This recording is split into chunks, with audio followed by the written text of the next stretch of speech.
Guten টাগ। আজকে আমরা কালারের নামগুলো জার্মান ল্যাঙ্গুয়েজে শিখব।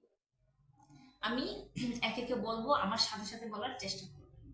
আর প্লাস আমি যে নামগুলো দিব একদম নোট করে ফেলবেন। আর টাইটেল দিবেন হচ্ছে কালার, মানে ডি ফাওয়ে কালার টাইটেল দিয়ে নিচে লিখবেন। একটা সাজেশন দিই হচ্ছে, আমি যেভাবে শিখেছি একটা খাতা নেবেন, এক এক দিন এক একটার উপরে ভোকাবুলারি শিখবেন, মানে এক একটা টপিকের উপরে। যেমন আজকে কালার, আপনি টাইটেল দেবেন কি কালার, নিচে লিখবেন। মনে করে আপনি আরেকদিন লিখলেন হচ্ছে কান্ট্রি, কান্ট্রি লিখে নিচে মানে কান্ট্রির যতগুলো নাম আছে সবগুলো লিখবেন। এভাবে করলে হবে কি যে আপনার একদম টপিক অনুযায়ী আপনি শিখতে পারবেন। নেক্সট আপনারা যখন রিভাইজ দিবেন তখন আপনার জন্য সুবিধা হবে। আচ্ছা, তাহলে অবশ্যই লিখে রাখবেন। আচ্ছা, আমরা তাহলে শুরু করি।